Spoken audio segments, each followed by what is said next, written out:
कागल नगरपालिकेच्या वतीनं दिव्यांग कल्याण निधी आणि साहित्य वाटप कार्यक्रमाचं आयोजन करण्यात आलं होतं. शाहू ग्रुपचे अध्यक्ष समरजित सिंह घाटगे या कार्यक्रमाच्या अध्यक्षस्थानी होते. या कार्यक्रमात 276 दिव्यांग लाभार्थ्यांना अपंग कल्याण निधीतून धनादेश आणि आवश्यक साहित्याचं वितरण करण्यात आलं.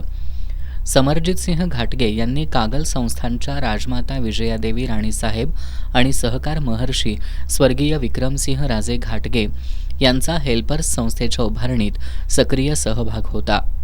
तसेच सुहासिनी देवी घाटगे यांनी आधार संस्थेतर्फे दिव्यांगांच्या स्वावलंबनासाठी उल्लेखनीय कार्य केलं असल्याचं सांगितलं.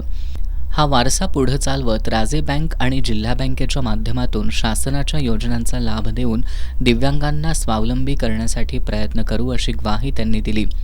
साहस संस्थेच्या संस्थापिका नसीमा हुरजुक यांनी दिव्यांगांनी आत्मविश्वासानं जगावं आणि शासनानं योजनांची काटेकोर अंमलबजावणी करावी असं मत व्यक्त केलं. हेल्पर्सच्या डॉक्टर सोनाली नवांगुळ यांनी शिक्षण आणि कौशल्य विकासावर भर देत समाजानं दिव्यांगांकडे पाहण्याचा दृष्टिकोन बदलण्याचं आवाहन केलं.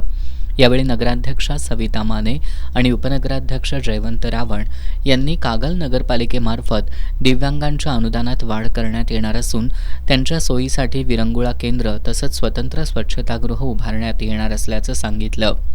यावेळी जिल्हा बँकेचे संचालक प्रताप माने, नगरसेवक प्रकाश गाडेकर, अमित पिष्टे, स्वरूपा जकाते, तृषा कांबळे यांच्यासह इतर मान्यवरांनी मनोगत व्यक्त केलं. यावेळी गटनेता दीपक मगर, सतीश घाटगे, संजय गांधी, निराधार समितीचे अध्यक्ष सौरभ पाटील, सर्व नगरसेवक, नगरसेविका आणि मुख्याधिकारी अजय पाटणकर उपस्थित होते.